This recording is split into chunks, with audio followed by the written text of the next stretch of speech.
All right. I should have probably done this disclaimer before I let you hit record. But so with regards to today, guys, obviously your clauses, things like that, I'm not in the Colorado market. So if I say things that is just give me that sign or something like that. Yes, like Bruce was saying, thanks for letting me jump on real quick, just so you have a bit of my background. Kind of grew up in the industry. Dad still sells real estate back in England. Came over on a soccer scholarship, got into some property management side of things, got my real estate license, sold a few houses solo, had the opportunity to meet Edie and help build her team. And we built from, when I joined Edie, there was 5 of us and we were doing about 30 million a year in sales. And then last year there was 64 of us and we done 800 and something transactions. And we are in the Colorado location, 3 locations in Colorado, St. Louis, 1, 2, 3 locations in Kansas City Metro. We have a big team in Tulsa that just joined us, and we also are about to open up out in Bentonville, Arkansas. So been a lot of fun. We merged with Recieve Global last year, one of the top teams in the whole nation. So yeah, been fun, and the growth has been great. So we are here experiencing a lot of same situations you guys are with regards to multiple offers. The market is crazy competitive. You guys probably just beat us out looking at your guys' numbers over ours. But I mean, we had one the other day where we had 26 offers on one property. So dealing with that and how do you handle that as a buyer's agent, as a listing agent, is what we're going to kind of discuss today. So I think a lot of it, and I want this to be interactive, so I'd love it if you guys have questions and you've experienced any of this, but I think a lot of it comes down to setting the expectation up front, working with your client. So we will talk about the listing side to start with, because honestly, it is stressful, but I think that's an easier part to talk about, and then we'll talk about the buy side. So on the listing side, I think setting that expectation up with your client up front, and the most important thing I would say is, do they have contingency plans? Do they have places to go? Because I've met with so many people that have said, well, I'm not going to move twice. I have to buy another home, or I'm going to go look at another home and go under contract before I put mine on the market. How do we overcome that? And again, that will be the script you work with Bruce. But I think having that on the table, expectation of what, and I flat out tell them after we walk around the house and we go over the numbers and our marketing and all that stuff, and they're ready to go, that is then when I'm going to lead into, okay, let's talk about the strategy now and the plan. What are you going to do if we hit the market on Thursday and you're sold by Sunday? What are we going to do from there? Do you have somewhere to go? Do you have friends? Do you have family? A lot of the times what I found is they say, oh no, we can't move twice. We can't do that. Now, don't let that put you off and don't let that stress you out, because I can also say I've had so many clients that have said that, yet when they get an offer on the table that's 20, 30,000 over asking price, full cash, they quickly find somewhere to move really quick and they don't have any qualms about it. So don't let that over analysis and stress you out or anything. Obviously acknowledge it, understand, and then you've just got to be completely realistic with them. So that's when I'm going to lay out the whole situation of, okay, well, let's talk about the buy side. Let's talk about your home. And if we go on the market, if a buyer comes to us and we have 25 offers and I have a buyer that is non-contingent, gives us everything we want, and then we have another buyer like you guys that would be contingent, and when we look at their contingency, they're not even on the market yet. How can we compete there? So that's when I'm going to advise you as your listing agent, we should really go with this other offer that's non-contingent. If offers are the same, one's contingent, one's not, it's a no-brainer. And then putting it into that form so they can understand, well, if I'm a listing agent, I'm a seller, I'm not going to take that offer over this one. So why would they take the offer when you're making offers on homes and you're contingent and your home's not on the market? So having that and using those scenarios is what's important. Now, I do have one right now that's going to be coming up, and they are very stubborn. Well, she's not, he is. And he's like, no, if it's meant to be, then they will accept our offer. That's what we hear all the time. So what we're doing is we're kind of putting a plan in place where this isn't my favorite, but what we're going to do is we're going to take the risk and we're going to pay, they can sign a listing agreement. We're going to pay for photography. We're going to pay for all our marketing stuff ready to go and get ready so we can just click active the minute we make an offer. So what I'm going to do is I'm also going to create a CMA analysis. So when I'm working with an agent, if we make an offer, they're looking in a little bit of a higher end bracket, so it won't be as busy on offers. I'm going to submit that with the agent and say, look, this is our offer, it's contingent, and they know they're going to have to make an offer better than anyone else because of their contingency. And then I'm going to say, hey, this is the home we're going to sell. We will go live the minute you accept our offer. Here is the comps, and this is how quickly homes in their neighborhood are sold. Their average days on market in their neighborhood is 2, and their house is in great condition. We're going to price low what the market is requiring in their neighborhood for that reason, that we need to sell so quick as well. So that is now another leverage tool when we're talking with the seller of the home they're trying to buy. Average price is this is what it's worth. We're going to list it for 5,000 under that. And so they can then see, wow, they'll sell it in 2 days. They're going to sell it under what it's worth because we need to do this. So that way we can do our best to line up. Now, again, we are not miracle workers. What is the chance of this lining up with this closing? They're still going to have to move twice. That is not going to happen. There's no way we're going to have these line up. Now, this is where the situation of speaking with a seller and making sure they price it right and things like that as well is important, because I don't know about their legality wise if we can do this or not. Here in KC, we have a lot of people doing leasebacks, and a lot of people that will close on a home and then the buyer will let them lease it back to them for a period of time so they have time to go find another home. So this is our plan, basically. We're going to make an offer on this home. We're going to get accepted, list this one, and then we're going to list the market value. So we start enough business, and I will flat out tell every agent, if you want to win, because this is going to lead to our next conversation, if you want to win the offer, we need to close in 30 days, and we want a lease back period of up to 60 days that we can break if we need to.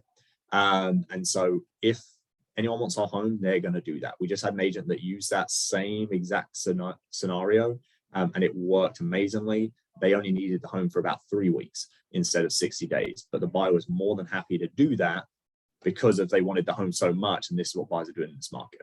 Bruce, I saw you smile a second ago. Is there any comments around that or anything that can you guys do that? Are you able to do that or not? You are? Perfect. Perfect. So having a look at that, the leaseback scenario, and flat out put that out there. On our MLS, we have an agent note section where only agents see it. It doesn't go to Zillow or Realtor.com. And that's where we're putting it. We're saying all offers are welcome, of course. The seller is very interested in offers with a leaseback clause. And that's it. And that has really set in the standard and the tone for the sellers. So then I can say to the seller again, I'm never going to promise anything, but this is what we're doing. This is a plan of action we have. So now if that all works out, they can close on their home. Oh, sorry. Yeah, they can close on their home, get their funds. They can close on this home, and then they're going to have a period of time where they can move and not have to go to a hotel, go to their friends and family, whatever. That is best case scenario. Again, it doesn't always work that way. And I always tell them, I can't guarantee this is going to happen, but this is our strategy. This is our plan. And I think that's the most important thing on the sell side, Bruce. Yeah, no, I was just gonna say what he's talking about in our system, it's called the broker remarks. So we got the public remarks and the broker remarks, and that's exactly where I put that sort of stuff. Perfect. So that's kind of on the seller, setting that stage and setting the expectation and our goals. But again, like we were discussing on the script a second ago, is really diving deep with them and what are their needs. Because again, we sometimes go into an appointment where we're thinking, oh, we need to do this, and sometimes the seller's like, I don't care. I just want the cash. Give me as much money as possible. I will go live in a hotel for 2 weeks if I have to.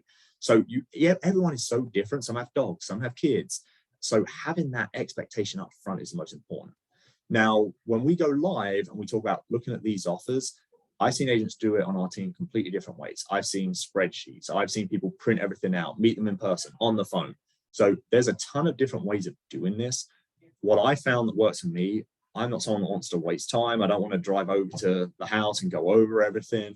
Now, I have done that if they're sometimes older and they're not as tech savvy with emails and things. But the way I've always done it is every single time an offer comes in, I am going to speak to my client and submit that to them because I want them to review it. Now, what I do is I receive the offer from John Smith. I'm going to review it myself. And then in an email, I will attach the offer. And I'm going to just put the bullet points of the main parts of the contract to my client.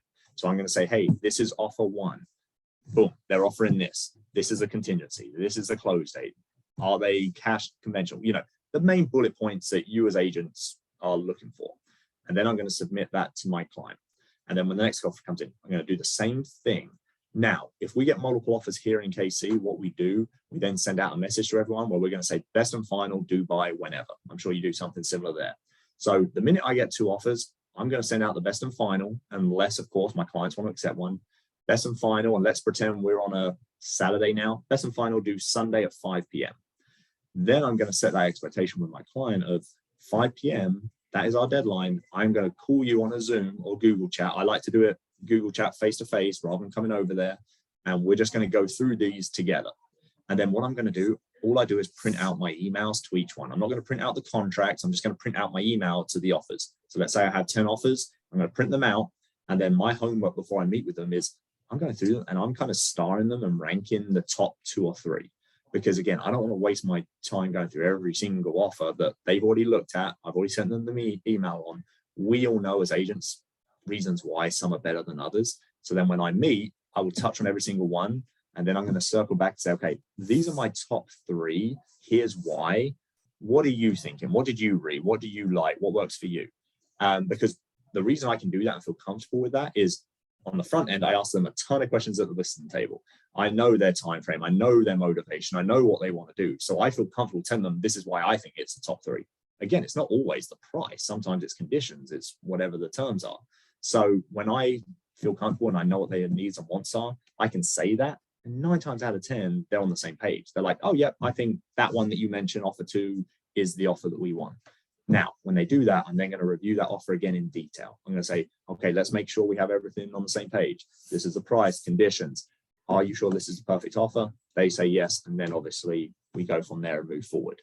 The hardest thing I would say, and this is coming from an agent point of view as well, is keeping up to date with every single agent that sends you offers. Because there is nothing worse, in my opinion, than an agent that receives 20 offers and then you never hear from them again and you look tomorrow and it shows pending. I'm like, that is the most irritating thing in the world because you can't give your client any feedback. So this is where I told you earlier, I'm not the most tech savvy. I've got a scrap bit of paper I keep with me in my pocket when I know I'm getting multiple offers, or on my notes app on my phone. Every single time I get an agent submit an offer, I'm going straight to my notes. I'm putting the agent's name, and that's all I'm doing. Just putting the agent's name and their client name, and that is it. So I have a running list of all the agents that sent me something. And then honestly, guys, we make a lot of money when we sell homes. That's your job. I know it's a Saturday or it's a Sunday. It's your job to communicate with the agents. You want to have a good co-op and you might need these people in the future. So then I'm keeping them updated. As the day goes on, I will let everyone know. I'll say, hey guys, appreciate the offers. Just sending out a text for everyone tomorrow at noon or whenever is going to be our cutoff. Just a reminder, I will respond to every single one of you individually in the evening. And I'll copy and paste that message to each single person. I will send them the direct message, and I prefer text personally, but email works fine if you want to do it via email, whatever you like. The main thing is you just have to have that communication. And again, I just pull my notes out. That's all it is. And I look down that list of the agents and I just plug it in. I have their email because they sent me the email of the offer. So I just look up their name, respond to the offer. Hey, update, this is where we're at. That has been the best thing. And I think honestly, and I know this for a fact, I've won offers in the future because of the way I dealt with agents making offers on my listings, because I did have that conversation. I didn't just ghost them and blank them and things like that. So again, it takes more time, it takes more work. But again, you got to remember, look at the business we're in and fortunate the amount of income we can make.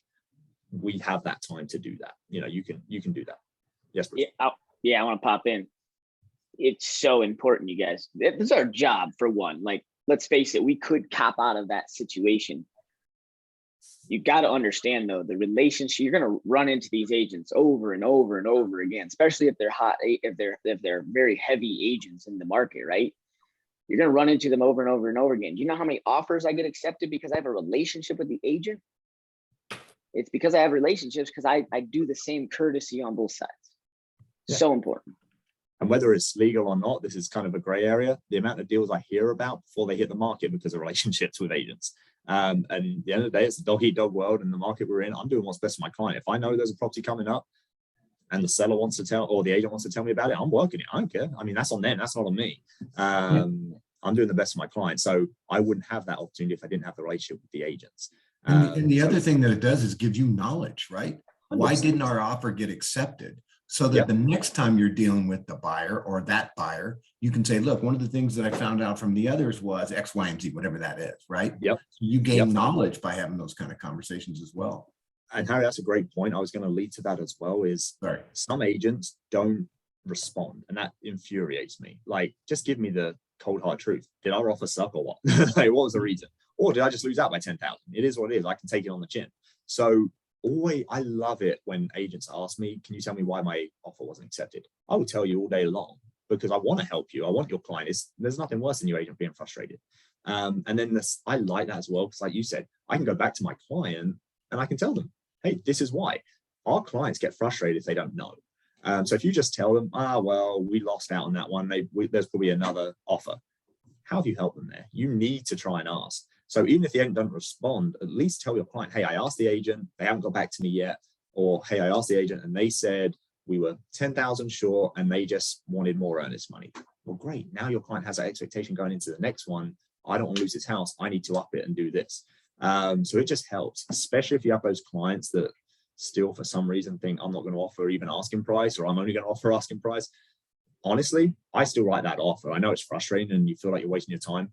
Write that offer. And when you speak to the agent, say, please give me feedback. I know I'm not going to, I've had this conversation. I know I'm not going to win this offer. I know you got 10 offers. I would love some feedback so I can have my client be realistic. Us as agents, we want to help each other. So I love it when they email me back and they give me a list of things. As long as it's nice, I will forward that email directly, take the agent's information out, but forward that email to my client and say, this is why we lost out. And that does all the heavy lifting for me. I don't have to do it later on down the line. Again, it's all about the communication. So yeah, so like I said, on the sales side of things, that's how I'm doing it. I've seen agents, like I said, they put all that information I said, where I email individual into a spreadsheet. I like that. That works great as well. But for me, I don't want to wait, because here in KC anyway, the laws and the rules are any offer has to be disclosed to my client. And although we might be saying we're accepting offers best and final Sunday at 5, my clients can accept an offer at any time. I don't like it when they do, but they legally can. So I don't want to hold back offers and wait and then send them a big spreadsheet and they miss something because they're just scanning through. I'm sending it to them, I email it to them, and then I text them, hey, sent you an email, offer 1. Hey, sent you an email, offer 2, offer 3. So they can just keep that going.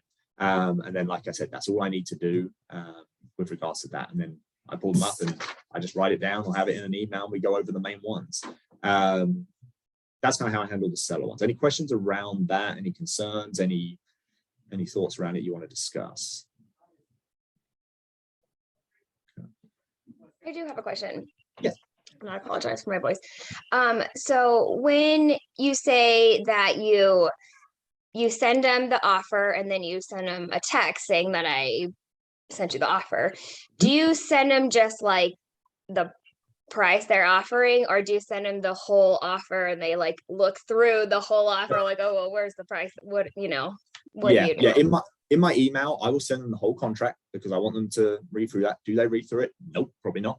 But in my email thread, I'm going to basically put down the bullet points. So I will say price, 450,000, closing time, 30 days, non-contingent, conventional loan through Bank of America, whatever it is. And I just bullet point that and then I send it. And I will put offer 1 in the subject line. So then it's easy to find offer 2, offer 3, however many offers we get. Yeah. Okay, that makes sense. Thank you. And my text doesn't go into any of that. I'm just sending that text because a lot of people, unlike us, we get notifications of emails. Some clients don't have that set up. So I just text them and say, hey, just so you know, I sent you an email of an offer. I will keep you updated as and when I get more. Okay. Thank you. And then this is something else I do. And again, maybe this bites you in the butt. I don't know. But I do like to tell my clients when I'm hearing of potential offers as well. Because again, I just want to over communicate. I want to keep them focused. I want them to know we're working. So if I speak to an agent and they say, hey, we're thinking of submitting an offer, great. I'm going to give my client a call and just say, hey, just want to give you a heads up. We've had 6 showings today. I did speak to an agent. They're potentially going to send an offer, but I will keep you posted as and when things come in. Now, if I get a verbal, I'm not going to go to my client and say, this was the verbal offer I got, it's this price. I'm going to say, please put it in writing for me. And then I'll tell my client, hey, we did get an offer verbally, but they're going to put something in writing. I always make sure I tell my clients as well, just because we got this verbally and you're all excited right now, the offer we get in writing could be 20,000 less. So this doesn't mean we're under contract. This doesn't mean anything. I'm just wanting to keep you up to date with what's happening with your home. And again, some people don't do that. There's no right or wrong. I just like to over communicate everything to my clients because I want them to know I'm pretty much all day working for them. And I'll let them know what is happening at any one time. I have another question. So when you, I guess, so when you get them in verbally, like someone called and, you know, they offer 50,000 above asking or 60, whatever, you know, isn't there a chance that they're not even pre-approved? Like they haven't 100%. even gone through the process. So you're like, okay, well, he thinks he can afford it. Yeah. So that's where right away when an agent calls me and they discuss that, I say that is awesome. That could be an offer that could work for us. Obviously, we have a few others. If you can get that to write into me, I'll present that to my clients. And so that's when when I'm talking to my client, I'm letting them know, hey, this is the verbal we got. They may or may not write it up. But until we have it written up and we have proof of funds or whatever, we don't have an offer. I'm just letting you know these are the conversations I'm having. And then that way. So yeah, 100%. Until you get an offer in writing, you don't have an offer. It's just behind the sky. Yep. There was something. Oh, that was it. Also, don't get bullied. I see it a lot right now in this market where people will list a home. I had this last year on one. We had 2 offers come in. I set that Sunday at 5 was going to be best and final. And then I had an agent respond and said, hey, here's an offer. It's 20,000 over asking, but we're putting a deadline of 5 o'clock this afternoon. And it was 3 o'clock in the afternoon. And if you don't do that, we're putting our offer. Okay, great.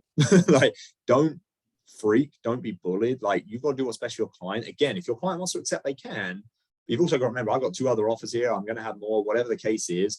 Don't just jump at any offer you get, especially in a multiple offer situation, and don't feel threatened or bullied because of it, because agents are doing that and trying to stop you from doing open houses, doing whatever. You got to do what's best for your client. So that's a scenario where I will call my client and say, hey, this is where we're at. He's given us a 2-hour window.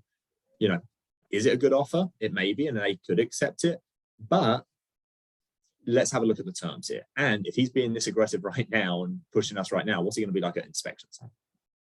You know, yeah, Bruce. Are you guys experiencing any offers coming in with additional provisions that say if your seller selects this offer at this time, will buyers willing to automatically increase their contract price to X? So say 500,000, and if they accept it by the deadline is Sunday at 6 p.m. and they wrote the offer on Friday night, and they say, hey, look, if your seller accepts this offer by before 10 a.m. on Saturday morning, we'll give you 550. Sneaky. It's getting real sneaky around here, man. Yeah, I haven't heard of that one yet. That's a good one. I was gonna say maybe I can give you a trick there. It makes a seller absolutely panic. Yeah. Even when you have go ahead. I was gonna say, what I would say, I've had it before with an offer that was best and final, and I knew through the pre-approval, because by the way, if you're going to send an offer, make sure your pre-approval matches what the offer price is and it's not over what the purchase price is. I had one the other month, and it was, I can't remember the price. It was like 250, but their pre-approval was up to 255. We had multiple offers. The 250 would have won it. And I called them, I said, hey, if you can go to 255, this is yours. And they were like, done. I wouldn't have asked that if I hadn't seen the pre-approval for 255, but they sent that over. We would have accepted 250. I just got an extra 5,000 for my clients because their agent was lazy and didn't contact the lender and get a pre-approval that matches the purchase price. So do not send pre-approvals over the purchase price. I'm gonna combat that. Oh, I love it. What do we have? I'm getting offers accepted because of that. Oh, okay. So if I have a hell of a pre-approval, and I'm coming in and my pre-approval is for $100,000, $200,000 more, I'm getting my offer accepted, but I have to like Josh is saying, I'm not really combating Josh. I've just started to do this. With your buyer, you have to have your buyer understand that their highest and best is their highest and best. So I get my buyers to their throw up point, right? My buyers need to basically be able to, they're about ready to throw up if they offer more money on this property, which means that we're drawing a line in the sand. So just because I'm pre-approved for 800,000 and I'm looking at a $650,000 property, I offer 725. Josh, the listing agent, sees my offer at 725, but sees my pre-approval letter at 800 and wants me to come up in the difference, right? He wants me to maybe come up because he sees more money on the pre-approval. If I can get my buyers to the throw up point, I know we got a line in the sand. They're not going to come up higher.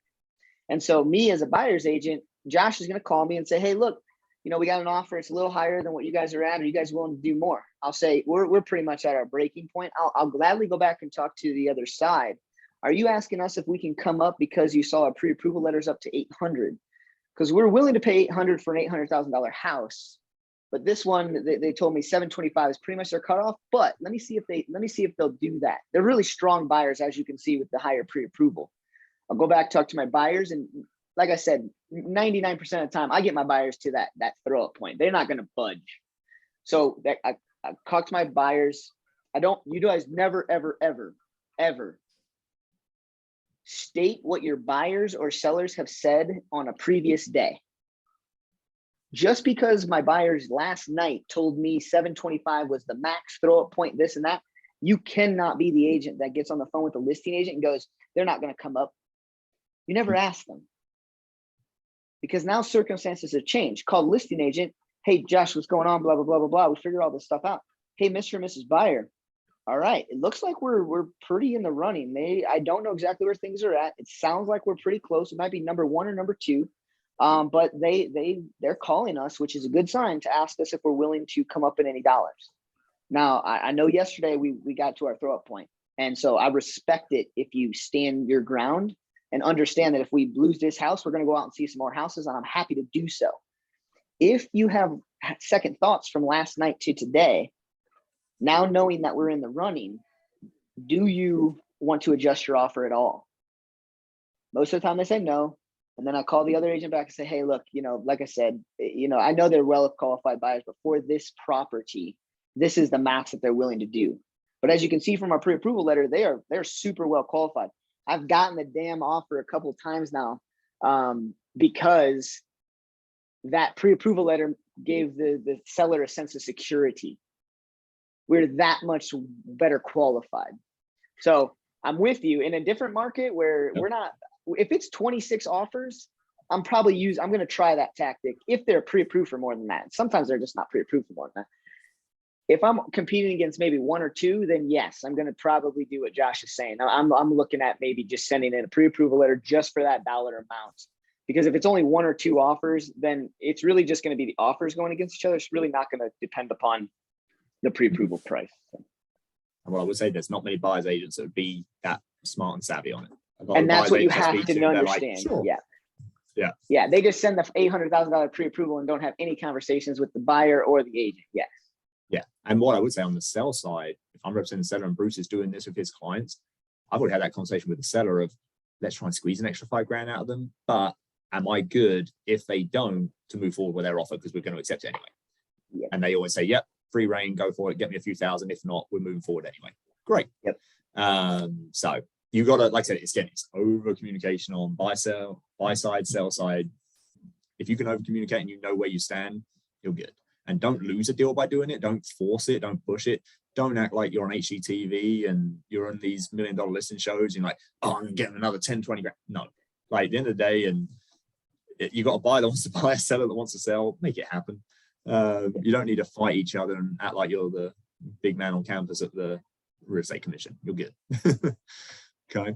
Now on the buy side, talking about that and prepping for that, we kind of touched on it a little bit. What Bruce was saying about getting to their throw point, I think was awesome.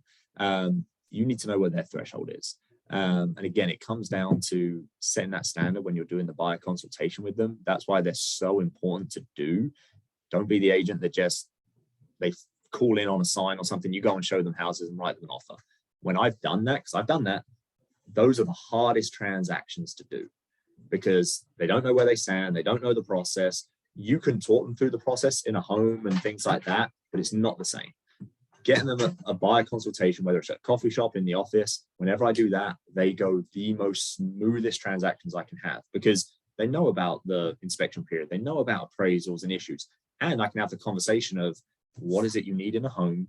And then what I really recommend when you're doing that, write everything down, get a piece of paper, and I learned this from my dad, and all you're going to put on there is like, okay, these are your wants. What are your 3 to 5 absolute must-have? You will not buy a house if it doesn't have those items, because there's always that. Like someone say, oh, we must have and this is how the scenario around this. I must have a fence. I've got 2 dogs. Great. If we find you the right house at the right price and it doesn't have a fence, would that be a complete deal breaker? Well, no, I suppose we could put a fence in. Great. So that's not a must-have. Must have 4 bedrooms. Okay. What if it's the perfect house that has everything and it only has 3 bedrooms? No, we have to have 4 because we have family that come into town. So great. Well, that's an absolute non-negotiable must-have. So that would be one of them. So go through everything they list out that they want and let them vomit to you. I want this. I want a 3-car garage. I want land. Blah, blah, blah, blah, blah. Let them do that and then go through every single one and have that conversation of, okay, if the house is 100% perfect but doesn't have this, would you still make an offer on the home? Oh, absolutely. Great. That's a want. It's not an absolute must-have. Then you're going to get that list of 3, 5, 6 absolute non-negotiable must-haves. And then that's where I'm going to set the standard with them of saying, great, my promise to you is I am not going to waste your time showing you any properties that doesn't have all of these 5 things. If it has the other items, that's great. These 5 things, I will make sure I won't show you any houses that don't have that. Can we all be in agreement? I'm not going to waste your time. And I put it on me. I'm not going to waste your time. They always say yes. And then that's where you've got to stand strong and actually do your job as well. If they send you a home, don't just say, great, let's get it showing. I'll see you there tomorrow at 5. Look at the home, research it, pull out the piece of paper. You should have a piece of paper on every single client of yours or notes in the system and say, okay, what were the 5 non-negotiables? It needs this, this, and this. Look at the home. If it meets it, great. If it doesn't, that's where you're getting paid to do this job. Have that conversation with your client. I had that with this one client. I was spinning my wheels with someone, and then when I done this with another client, I ended up showing them like 7 houses. That was it. And he even tried sending me, he was getting desperate, other homes. And I told him, I said, and I always say, I can absolutely show you this home. Don't ever say no. I can absolutely show you this home. However, when we spoke, you said you needed X, Y, and Z. This doesn't have that. Has anything changed that I need to be aware of? And they normally say no. And then they say, oh, and I say, I just don't want to waste your time. If you want to see it, I'll show it to you. Just don't want to waste your time.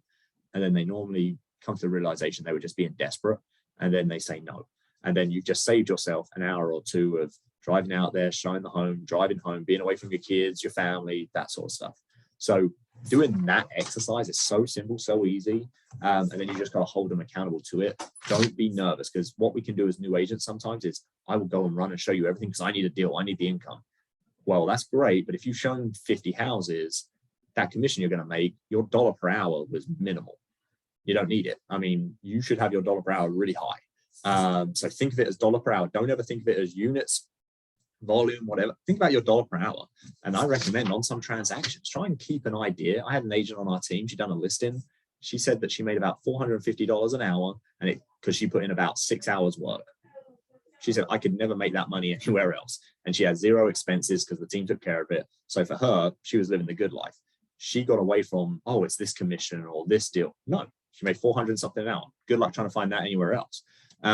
So try and get in that mindset, like respect your time, because you will at times in the summer and the spring be running like crazy. And this is where you've got to really hold firm on what are the standards for your clients, because they will get frustrated. If you're showing them 20 houses and they're losing out on offers as well, the only person they're going to blame is you. They're not going to look at themselves. They're going to blame you. So having that conversation up front is key. Now, with regards to making the offers, that is where, similar like we were talking on the sales side, please call the agent. Number one, call the agent. Even if they don't answer the phone, call them and just have a conversation with them and just say, hey, I'm Eric. I'm just wanting to reach out because I'm going to be submitting an offer. We loved your home. Just wanted to find out, and I always say this, aside from the price, because obviously the price is important, is there anything important to your client on the offer? Please ask that question, because I get offers sometimes where I didn't even speak to the agent and they just send me an offer and I'm like, okay, the price is good, but you have no idea what my clients need. They need a 45-day close, not a 30-day close that you just sent over. So sometimes there's more to it. So call them, Number one, you're going to build a relationship, and I always love having a conversation with the agent. And then when I'm going through my offers with my seller, I will tell them this offer here, offer 2. I actually had a really good conversation with the agent. I know the agent. We got on really well. This is what they told me about their client, because they always tell you more. So when you call them, you can ask them, what's important aside from price? What's an important thing for your seller? Do they need a longer close? Do they need a quicker close? You know, do they need a lease back? Like, what's the situation there? And a lot of times the agent will say, well, they're older. They would like to have a 45-day close, blah, blah, blah. Inspections, if you can do it as is, you know, all that sort of stuff. Great, appreciate it. Now you've got something to go off when you go back to your clients. So when you talk to your clients, if they say, well, we're not willing to do this, this, or this, then you can say, great, we can submit an offer, but the chances are it's not going to get accepted. Is this the right one for you? So having that conversation, number one. Number 2 is trying to make your offer obviously as best as possible. What we like to do here is having the lender, actually, if you work with a lender really closely, and even if you don't, call the lender, they should do this, have them call the listing agent as well. If you're not doing that, that works really well. So you have John Smith at 123 Mortgage Company. Say to John, say, hey, John, we're making an offer on Mr. and Mrs. Jones, 123 Main Street. Could you call the listing agent for me? Just let them know where we're at with the loan approval, that everything's solid and good to go. If you've got a lender that's worth anything, he will say absolutely, or she will say absolutely, no problem. And they will call the listing agent on behalf of you and say, hey, I know you've already spoke to Josh. He's said he's going to submit an offer. I just wanted to call. My guys are solid. They've got the down payment. All I'm waiting for is an address to lock in the loan, whatever it is they need to say. That also helps a ton. Now, that would be one key thing. The other thing that you could also do, and again, this kind of depends on the relationships you have. If you have a home inspector that's pretty good, I even sometimes go ahead and call my home inspector, because I have a relationship with one, and say, hey, what is the soonest you can get into this home if we get an offer accepted? The deadline's Sunday at 5. What's the quickest you can get in home? Oh, we could be there Monday at 3 p.m. Awesome. Well, now I can automatically turn my inspection period from 10 days, what it is here in KC, to 4 days or 5 days. You know, obviously give yourself room if you need to do some other inspections. And so when I submit my offer, you know, I haven't booked it or done anything. Again, it's the relationship I have with my inspector. When I submit this offer, I'm always in the email to the agent. Don't just submit the offer and say, hey, my offer's attached, please let me know, blah, blah, blah. Don't do that. In the actual subject, in the base of the email, literally say, hey, this is Josh. It was awesome getting to speak with you. I know my lender was going to reach out as well because he wanted to connect with you. Looking forward to working with you. Here is kind of what my offer looks like. Bullet point that offer. Help the agent out, because they don't want to be skimming through your pages. Help the agent out, bullet point them out. And then what I'm going to say is, as you will see, because sometimes they overlook this part, I put the inspection period to 5 days instead of 10. Reason being, I already reached out to my inspector. He's penciled me in for Monday at 3 p.m. at your home. So if you accept this offer, Monday at 3, you can let your client know we're having inspection so we can get this ball rolling for you, because I know it's important for your client. That is way better than, hey, please see my attached offer. So what that does is I'm also, in a way, acting like I've already got this house when I haven't yet, but the agent's going to see, wow, like they are on it. They've already scheduled inspections. They got this, they got this. I've had the lender reach out to me. I've had them reach out to me. That is way more powerful than just a random offer that just gets submitted and, hey, see attached my email. So it's doing those extra things there. Any questions around that aspect? Nope. Okay. And again, it all just comes down to making your offer look the most presentable, honestly. Like, trust me, please, please don't print it out and write it by hand. You know, if your clients are older, fill in all the information, type it in and print it out, and then have them sign. Don't write their name and all that stuff in, because as an agent, it is really frustrating if I can't read it. My handwriting's terrible. But it's really frustrating if you receive offers and you can't understand it, you can't read it. What it also does is there's some kind of gray area sometimes, because it's like you think it says this when it says something else. Make your offer as clean as possible. Go through everything. Make sure the checkboxes is done. Here in KC, I don't know about there, you even have a spot where you fill out your information as an agent and also their information as an agent. The amount of agents that just leave mine blank for me to fill out, it drives me nuts. Now, I don't even have to fill it out. We have our transaction department that does it, but it still winds me up. So I go ahead and fill out, copy and paste, put their information in there. So your offer is completely clean, has everything they need. so it's presentable. So always type that up as well. Apart from that, they're the main key things with presenting it. And then it's a case of don't be the agent that at 10 o'clock at night or 11 o'clock at night is calling the agent, where are we at with the offer, that happens like crazy right now in this market. Don't do that. Please be respectful of their time as well. So ideally you've already called them and had the conversation. But then the next day you might just say, hey, I'm just following up. I know you said noon at 5 is the deadline, just checking to make sure that's still the same, and making sure you receive my offer. Again, constant communication. I want to make sure they hear from me again. That's what it's all about. And that really, on the buy side of things, is the main things. With your lender, and again, prepping your buyer, please try and get them as, and this sounds weird, as approved as possible. By that, I mean, right now you could go online, fill out an application, and you will get pre-approved, and you haven't submitted your tax documents, you haven't done anything. In this market, I recommend if you're working with any buyers right now, ask them today, have you submitted all your bank documents, your taxes, and everything to your lender? If they haven't, have them do that now, because that approval is way better than just a regular pre-approval.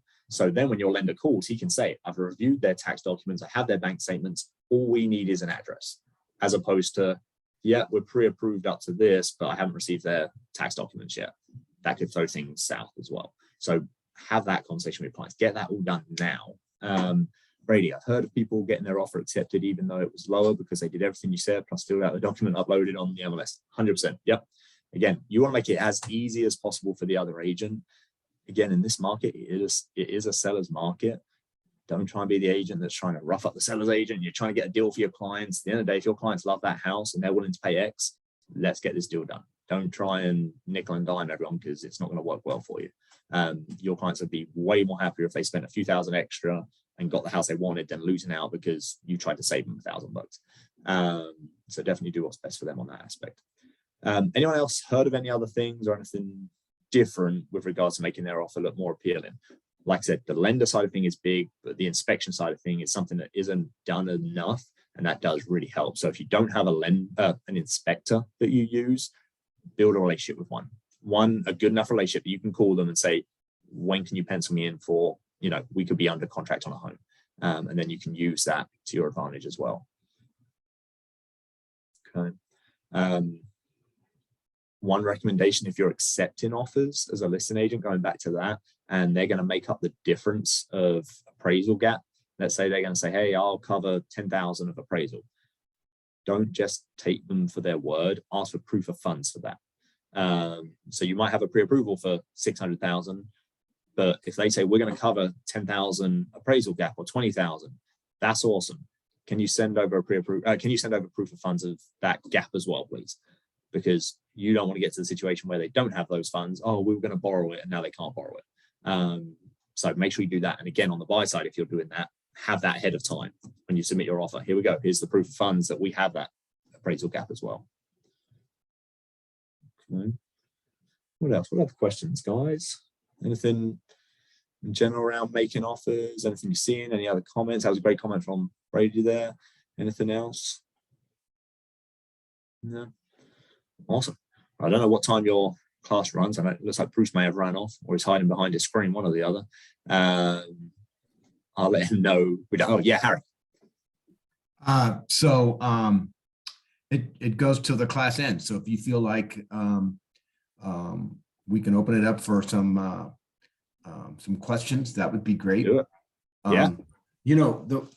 I always tell people, Josh, that morale is based on expectations, and everything you were talking about, especially with your clients, is if you want them to have a high morale and then refer you later, that communication. I also like to put together a thing every week that says, hey folks, here's the action that we had on your house this week, right? Yep. So I do that week and then a total, so then when you have a conversation with them about something, they're not surprised and looking at you like, what the heck's he talking about? They got it. And I always refer back to it.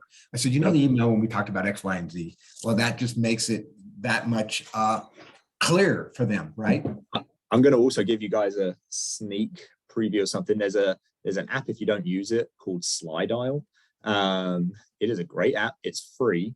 You can pay if you want to, so you don't hear the voice message. How do you spell that? SLY dial, DIAL.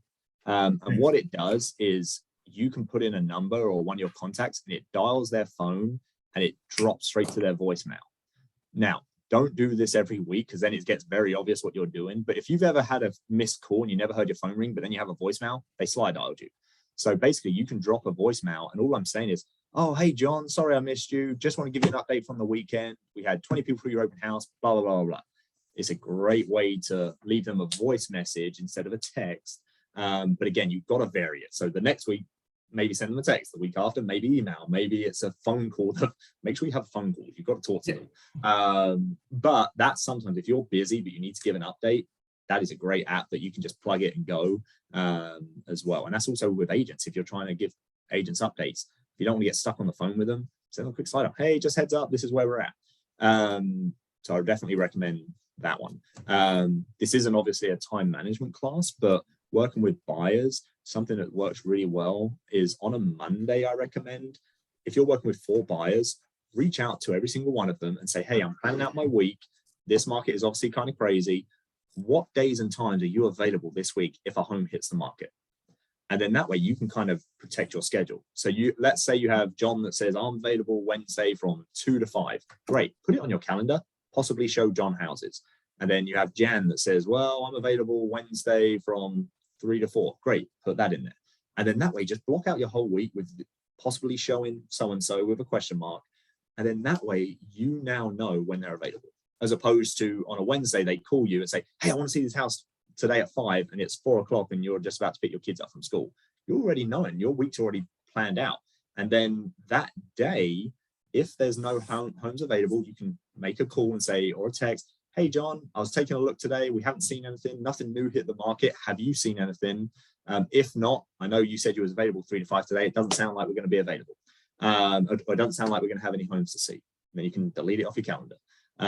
Or you leave it on your calendar and now you can at least tell your spouse, hey, I'm going to be home for dinner at 6 today. So if he does say at 3 o'clock, I want to see this home at 4, great. You already planned to show him anyway. If a home hit the market, you had it blocked on your calendar, great. So it just kind of controls your schedule a little bit more. So that's something as you do it, I would recommend. And you can also add on to that when you made that call and say, look, we didn't find anything today.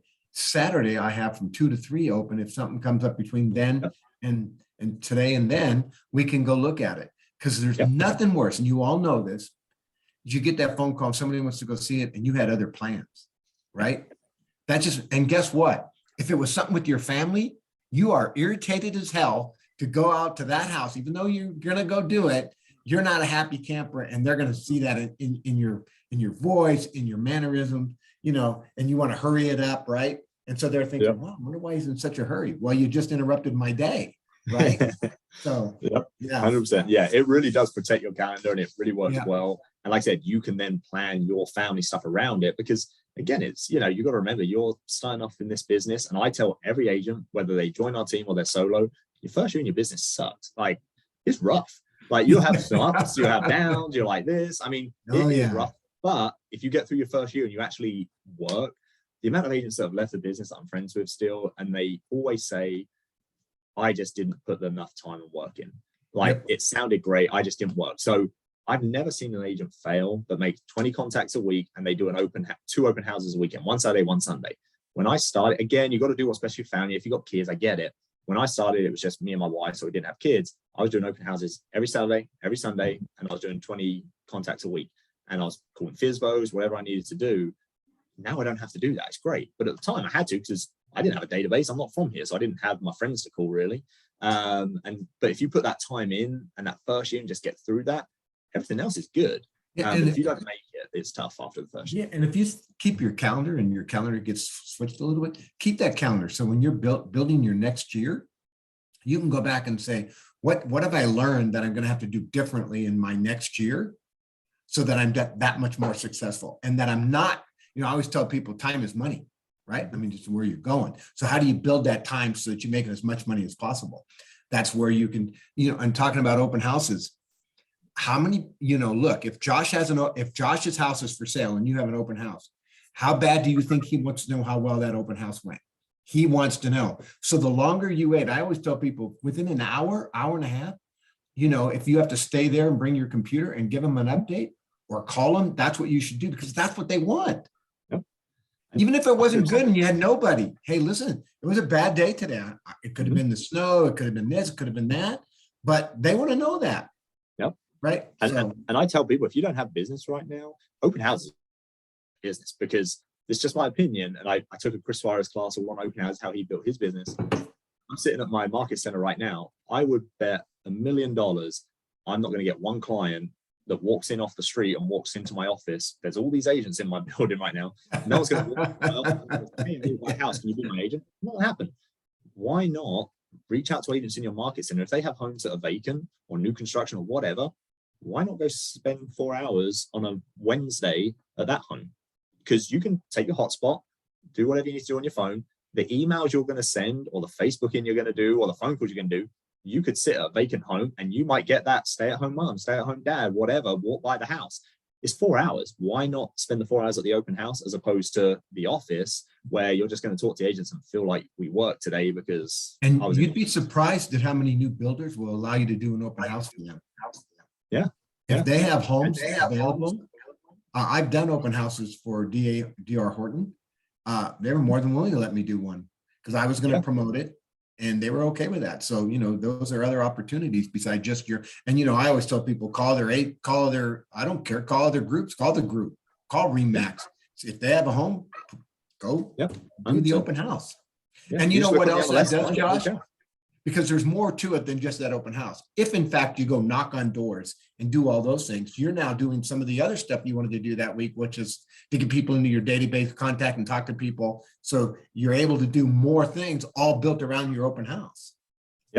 Yep. 100%. It's the easiest way. And like I said, I mean, you may have 0 people come, but you're going to have 0 people sitting in your office or sitting at home in your basement anyway. So you might as well go there and do the work. Yeah, exactly.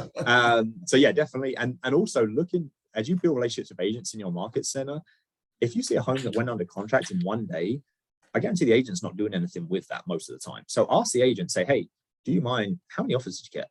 Well, you had 10. Great. So there's 9 other buyers that missed out on that home. Go door knock that neighborhood or call that neighborhood, do what you need to do. And the simple script is, hey, just want to let you know that home on Main Street, we sold it in one day. There was 10 offers. That means there was 9 other buyers that want to be in this neighborhood. They're looking for a house. So you may be able to get you an offer really quickly. Have you given any thought to possibly selling? That's it. And you're going to get all these people say no, but then you're going to get that one that says yes. And start doing this. When you see a home in a neighborhood go for sale, I guarantee you, normally, within a 30-day period, there's always at least one other home that sells because they drive home and they're like, oh, Sally's home's for sale. They go home on Zillow. Wow, Sally's home is on the market for 600. They're not getting 600. 2 weeks later, they see the pending sign or under contract and they're like, oh shit, they got 600,000. And then they're like, I want to sell my house for 600,000. You've just got to get to them before they make that decision.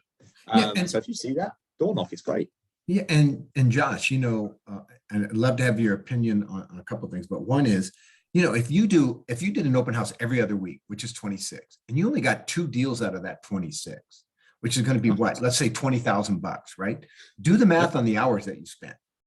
And it's like 30, 40 bucks an hour. And I don't care where you go. If you got to go get a part-time job, you're not going to make $30, $40 an hour. Not going to happen. Maybe, but likely. I'll ask Bruce if we can do a class on open houses. Because again, that's how I built my business, because I didn't have a database. So that my first year of ED, I think I sold about 40 homes, and probably 20 or so were from open houses, because that's the only way I got business. Now, I do it completely different. And again, I'll do a class on this, but what Edie taught me, I'm not going to take credit for this. Edie taught me, don't go into the open house trying to get business. And I'm like, what are you talking about? I need business. She said, all you're trying to do is get one solid contact of every open house you do. Because she knew I was doing 2 a week. So if I get one solid contact that wants to do something in real estate related within the next 12 months, she said, you have a tube, you're just stuffing that pipeline, stuffing those people in that tube, because eventually it gets so busy, people start falling out the other end.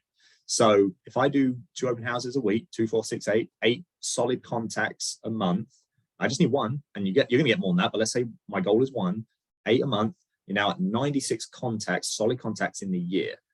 Let's say half of those just go bye-bye. So let's say we just have 40, and then half of those are like, I might do something next year. So I'm following up with those. I'm now at 20. If I can convert, like you said, 10%, 20% of those, I'm at 4 or 5 transactions. If you can't get 4 or 5 transactions from 96 solid leads, there's a scripting issue or there's a follow-up problem, something like that, you should be able to at least get 3, 4, 5 deals from that 96 if they were solid leads. So then my mindset shifted from, I need to get a client today. I was trying to get clients, and open houses were terrible for me at first. Then when that mind shift happened, I was like, oh, now it's kind of a game. I'm just trying to get your cell phone number and your email and give you value that I can follow up with you over the next few months, so you eventually turn to a client.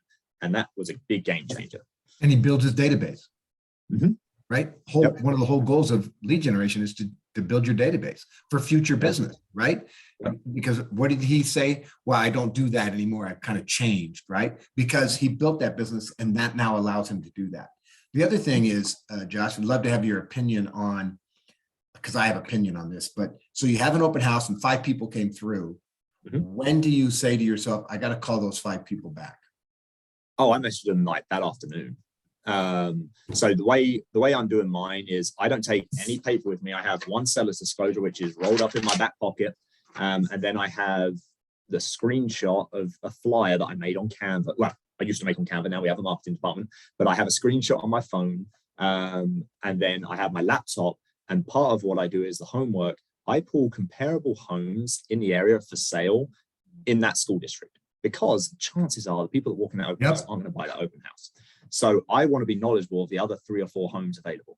So when they come in, I'm getting to know them and stuff like that. This is something else I learned from Edie. Don't bombard them. Don't be like, are you working with an agent? How many clients you work with? Yeah. Oh, don't do that. Ask them 2 or 3 questions at a time. So now it's a bit of a game to me. When they come in, I introduce myself and I go straight to the kitchen. I'm just trying to diffuse the whole situation. I'll say, hey, I'm Josh. This is the price of the home. I hit the market 2 days ago. If you need anything, I'm in the kitchen. Because they think they're going to get sold. If you go to an open house, you get cards in your face. Come and give me a call with a buy consultation. I walk to the kitchen right away. Everyone goes to the kitchen first. No one just walks in and goes upstairs. That'd be weird. And then they come to the kitchen, and then that's when I'm just kind of laid back. I'm just sitting on the counter, or arms on the counter. I'm like, oh, so you guys looking at many open houses today? And they normally say, oh yeah, maybe 1 or 2. That's a good question to ask, because if you're looking at a lot of open houses, you probably don't have an agent. And then the other question I ask is, oh, this market's kind of crazy. Have you guys lost out on many homes yet, or are you just starting the process? Oh no, we're just starting the process. That's a question you want to ask, because if you ask, are you working with an agent? They always say, oh yeah, I've got an agent, because they don't want to be sold. But if you ask them, have you lost out on many homes, or have you just started the process? That's a great question. Yeah, because if they say, oh yeah, we just lost out on home last night. Okay, well, you obviously have an agent writing you offers most likely. So I don't need to necessarily spend all my energy on you. But if they say, no, we just kind of started the process, I know it's kind of crazy. I'll say, oh yeah, no problem. Well, let me know if you need anything. Like I said, I'll be here. That is the hardest thing for a new agent, when they say, no, we haven't made any offers, to then be quiet and not say anything else. Now you want to say, well, I can be your buyer's agent. Let's set up a buyer consultation. No, don't do that. Let them go. And then I don't walk them around the house, but I'll just kind of hover around like the living room area where I can hear them in the bedroom, let's say. And then I'll shout down the hallway to them, like, how do you find that bedroom? Is it good size for you? And they say, yeah, we like it. Oh, great. I know the house is 3 bedrooms. Do you need 4, or is 3 okay for you? Oh, no, 3's good. And then I just have my piece of paper and I'm just writing it down. Okay, 3 bedroom. And then I'm like, what about bathrooms? I know it's a 2 bathroom. Do you need 2 or do you need more? Oh, yeah, 2's fine. Awesome. Well, the basement's completely finished. It's a really cool man cave. Let me know what you think. Now I walk away. They go down the basement. I'll shout down there. Do you like the basement? Oh, it's awesome. Does it have to be finished or unfinished? Okay. No, unfinished is fine. Awesome, no problem. I know you said that you live in the area. You trying to stay in this school district? Yeah, we got kids and they're seniors. Perfect, no problem. Walk away. Again, 2 or 3 questions at a time. Well, now I've got a little general idea of where they want to be, their price, and I'll ask them price point as well. I know the house is listed at 6 after I've asked them these questions. Is this kind of where you want to be? Is this, and don't insult them and say, is this high end for you? I just say, is this on the lower end, or is this kind of where you want to be price point? Oh, no, this is on the higher end. Oh, no problem. When they go upstairs, I go straight to my laptop. I've already got the homes pulled up of the comps, and now I'm just looking. Okay, what fits what they're telling me? Oh, there's this house at 123 Main Street. Great. So now when they come down the stairs and they're ready to leave, all I'm going to say to them is, I'm actually here just helping the agent out. They're on vacation right now, so I can give some feedback on a scale of 1 to 10. How does this house fit your family's needs? And they always say, well, it's probably a 6 or a 7. Then I'm going to say, great. Would you say to make it a 10, you would need the extra bedroom and you would need the larger yard? Yeah, that would make it a 10. Perfect. Have you seen the house at 123 Main Street? And they normally say no. And I'm at this point, I'm holding my laptop and all I have is the pictures pulled up. I don't have the information or anything, just the pictures. And I say, oh, great. And I just turn it around. I'm just acting as their agent until they tell me otherwise. I'm acting as their agent. I say, oh, look, this is what this one looks like at 123 Main Street. It's got 4 bedrooms. It's got the 3 bathrooms. And if there's 20 pictures, I'm showing them maybe 4. And I'm saying, and then I'm just going to turn my laptop around and say, oh, what's your email? I'll just shoot you over the pictures. Now, this sounds super weird. Don't look at them in the eyes. If you look at them in the eyes, they're like, oh, don't worry, I'll look it up on realtor.com. But if you just look at your laptop and they can see you have an email pulled up, and I just say, oh, what's your email? I'll shoot you over the picture so you guys can look while you're out in the car. Don't say anything, just look at your laptop. I guarantee you they're not going to be quiet. They always say, oh, josh@gmail.com. Great, boom, there you go. You should have that in a second. It was great meeting you. If you need anything, and this is where I play my role down at this stage.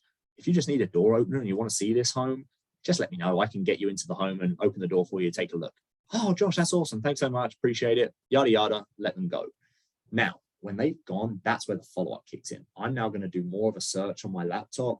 I'm going to be trying to find them homes, and I'm just going to start reaching out to, hey, thanks so much coming from the open house. I also saw this home at 123 Main Street as well. Have you seen that one? Don't send it to them. Ask them, have you seen that one? No, I haven't seen that one. Great, here we go. I'm just trying to give them the value side of things. I'm going to look at our pre-MLS here in KC. We can see homes that aren't on the market yet. I have another one that's pre-MLS. It's going to be live in a few weeks. I can get you some more information on that one if you're interested. Yeah, absolutely. Now this is where I'm going to try to go in for well, let's meet.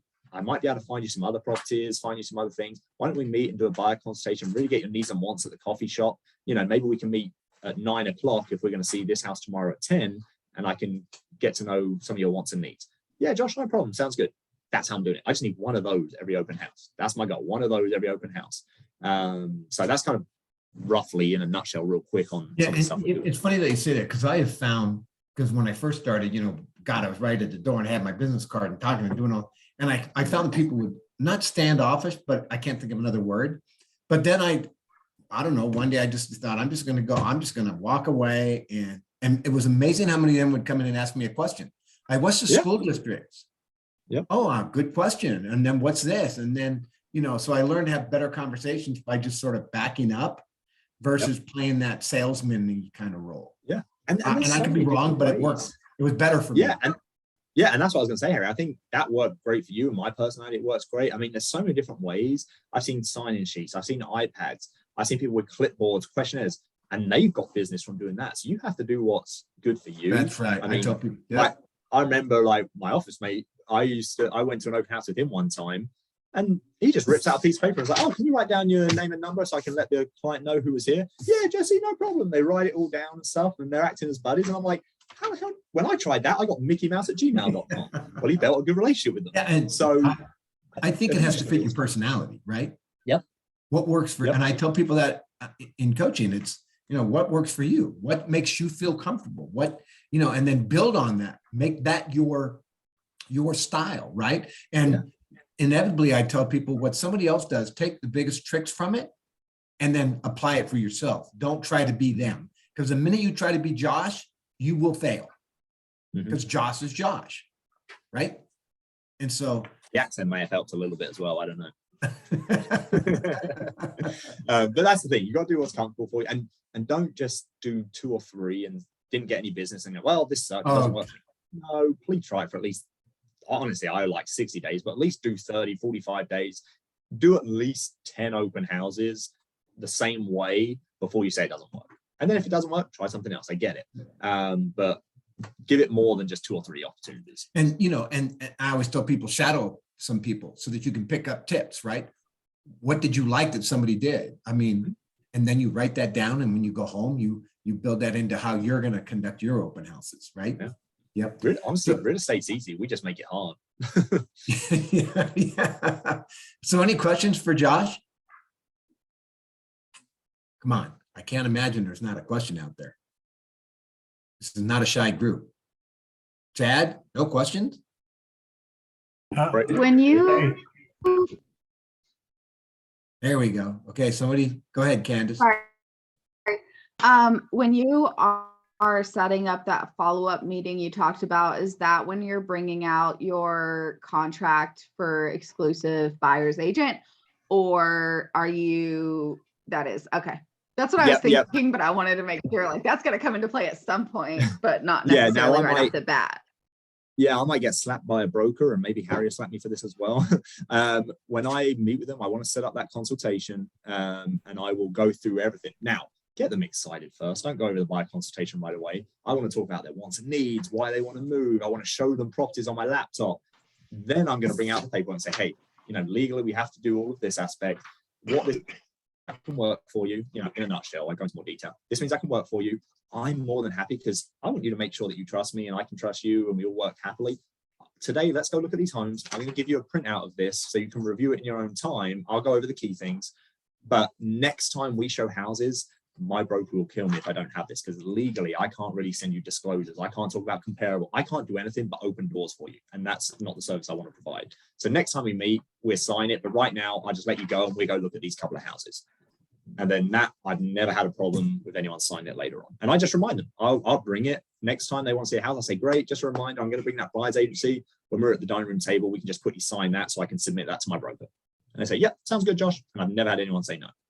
Nice. So he's done the first one as a freebie, sort of speak, right? He's letting Right. he's setting up the expectation, number one, and then number two is he's showing them all the value that he has, right? He's going out Right. showing them this and doing that. And somebody, someone that I learned to always said, hey, and you know what? I really, really want you to hire me to do this job for you. And so then that person felt that, oh, wow, I'm hiring them kind of thing. So again, yeah, and work. I agree. And again, I had a deal one time. I always remember it. She actually became an agent. I showed up because they fired their old agent because they didn't like what's going on.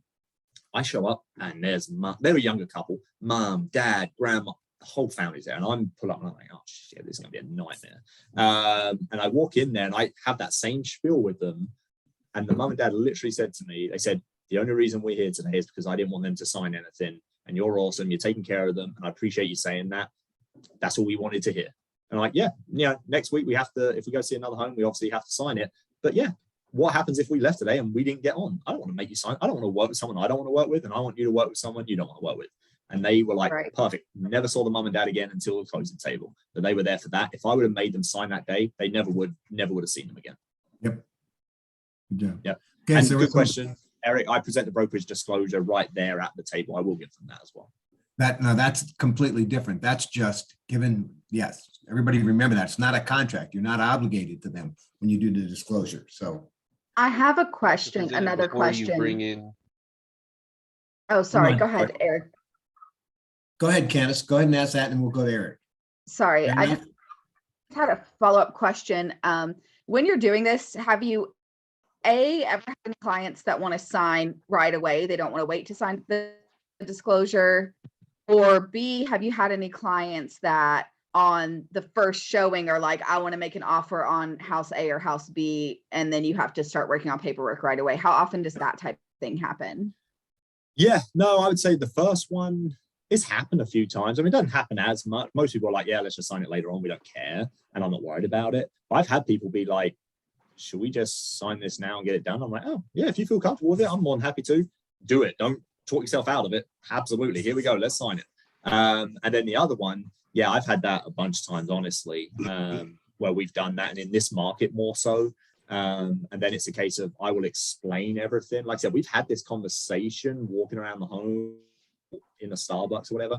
And then when I make the offer and I type it all up in .loop, DocuSign, whatever you use, I will submit it. And immediately I will text the client and say, hey, just sent you all the documents. Please call me when you're free before you sign anything so we can go through this together. Because I want to make sure that offer, they understand everything. And I'm going to go through the buyer's stuff, the contract and everything on the phone, not via text or anything like that on the first offer we make. And Eric, your question is, when do you present your broker's disclosure? You should do it right away. I mean, if you're going to go out and show a house, you should do a broker's disclosure. Mm-hmm. Eric, did you have another question as well? That was it. You had already answered it, man. Thank you. All right, man. Okay, next question. Hey guys, I called a couple of out of town agents that had new listings in the town I live in Windsor, and offered to do open houses for them. And they said, no, we're not going to do any open houses because we're going to get plenty of offers anyway. in the discussion. And so I said, well, aren't we supposed to try and get as many offers as we can for our clients as listing agents and da da da da da. And both of them, nope, we're good. And they're right, they are going to get offers. And I did follow up on Iris and look, and yeah, they're under contract in 3 days, but it's just like, oh, okay. So what's my rebuttal to that whenever they say, no, we're going to get plenty of them? There is no rebuttal. You just move on to the next agent that's got a listing. Yeah. Yeah, I wouldn't even worry about it. There's plenty of agents that will want it, especially if they are sitting on the market a few days as well. 100%. I would just keep calling, call the other agents, send text. It's a good problem to have if you've reached out to 4 agents and then all 4 get back to you and say, yeah, we want you to do open houses. And now you've got 4 on the weekend. Let's make it work. Now and I would tell you, Jerry, that it's shame on that other agent, right? Yeah. Because at the end of the day, did he get the best deal for his client that he could have got? Because an open house could have brought somebody that thought, man, this house is worth $550, not $540, right? Yeah, and they were vacant houses too, so it wasn't like they were impositioning their sellers. Yeah, they just didn't want to be bothered, and yet they weren't going to do any of the work. And I'm like, we I just recommend move on. With our sellers here, because we know we're going to get offers most of the time, I'm telling my clients, I'm saying, look, let's be strategic. Let's list our home on a Friday morning. And then let me do an open house on Saturday and not accept offers until Sunday morning at noon or whatever we want to say. So then that way we get all the exposure we need and it causes that urgency and blah, blah. And then honestly, selfishly, I'm like, nice. Also, I can try and pick up some buyers as well or some other clients. So it's a win-win for everyone. So try and be strategic. Don't just, if they say, well, let's list next Wednesday, don't just say, yeah, say, okay, we can, but this may make more sense for us if we list Friday and this is my plan over that weekend. And also you can prepare them. Could you maybe leave for the weekend, take a family trip or go to your grandparents or whatever, so we can have that house vacant and we can just show all day long. Have that discussion as well. Don't just willy-nilly do whatever we need to do, Michaela, did you come off mute? Sorry. Yeah, actually I do have a quick question. So you kind of touched base earlier about like listings and then finding like a place for them to live afterwards. So I have a listing in Wellington, but she wants to move to Las Vegas and I want to make sure she has a place to go. So would you recommend me like getting all of her information and doing like a coming soon on the MLS, and then until she gets under contract in Vegas, then put it as active? So it's all going to depend on the loan situation because she may not be able to buy unless she sells. Unless she sells, right? Yeah, so that's where you got to have that communication with her, with the lender. If she says, oh, I can, great. Also call the lender, because I've had people say yes they can and they can't, and the lender tells you that. You also want to make sure you get her contacted with an agent in Vegas so you get a referral fee. So if she doesn't have an agent there, get an agent for her so then they can connect and you get a referral fee, and then you can discuss that plan and what it looks like, because until we know if she's contingent, non-contingent or whatever, we don't know if she needs to sell now, sell later. We don't really have too much information there. Yeah, right. So just you only have 7 days for a coming soon, so you can't go and is it 7? Yeah. I'm brand new. You only have 7 days to do that. But the other thing is, even though it's kind of a weird market for sellers, but because the homes are going so fast, you can also be looking in Vegas and do a conditional sale, so that if you did find something, you could say, well, look, I got to sell my house, but the market's so great, and I already am working with an agent to get it on the market. So I think I'll have it sold. So you could do that as well. So there are options to it. And that's where, Michaela, I don't know if you heard earlier when I was talking, that's where you might have to prepare like a CMA, average days on market, all that report that you can provide that agent in Vegas. So when they're making offers, you can say, hey, this is their agent in Colorado. This is the home. This is what it looks like in their market. We're going to have no problems selling this home. Yep. Just to cool. keep Perfect. Yep. Perfect. Yep. Awesome. Thank you. Yeah, no problem. Just wanted to confirm real quick. I'm sorry, someone just mentioned this, but I wanted to confirm that I heard correctly. Talking about calling other brokerage agents to do open houses for them. So these are people who do not work for Keller Williams, right? Yep. Okay. Yep. That's what I wanted to confirm. Yeah. I do it all the time. Oh, there you go, Chad. There you go. So Are I've done open houses for Remax up in Denver. I've done all kinds, you just got to call, and you'll get some resistance, and you just keep calling. They go, no, all right, hang up and call the next one. Right. So these are almost like cold calls to other agencies. These are not necessarily agents that you've met through networking or anything like that. These are just cold calling the office itself. Well, you and just pulled seeing the if you can find MLS up. anybody?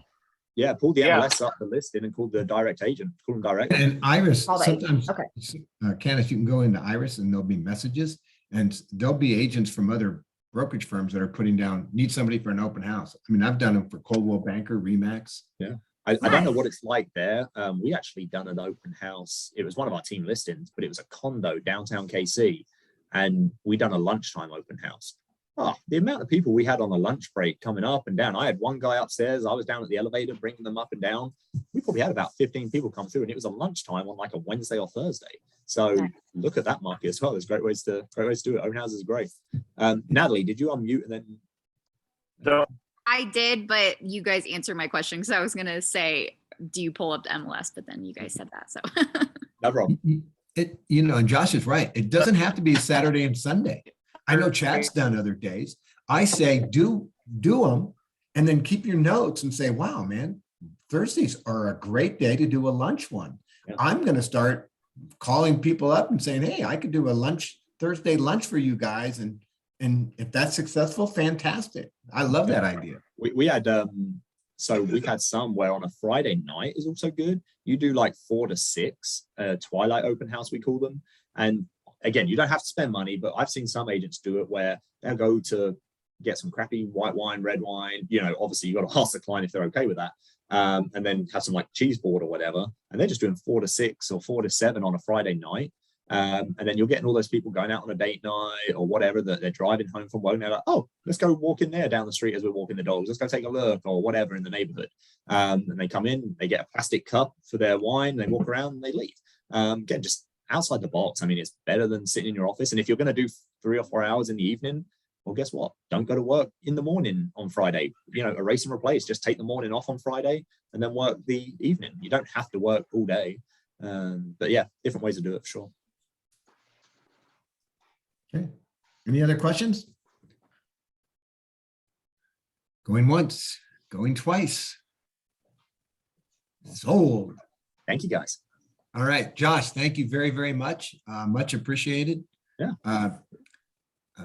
Don't get too cold in Kansas City. And yeah. Oh, there's Bruce. There it is. And we're actually going to be out there May 1st. I'm running the Fort Collins Marathon. So maybe we'll see some. Nice. Harry, you running it with us, brother? I forgot. I don't think I can do the marathon. Well, Hey, there's a no, 5K, You're gonna run the marathon? the 5K. Oh, with me. yeah. No, I'm not doing no marathon. How many marathons have you done, Josh? This is actually going to be my first. So this is going to be great.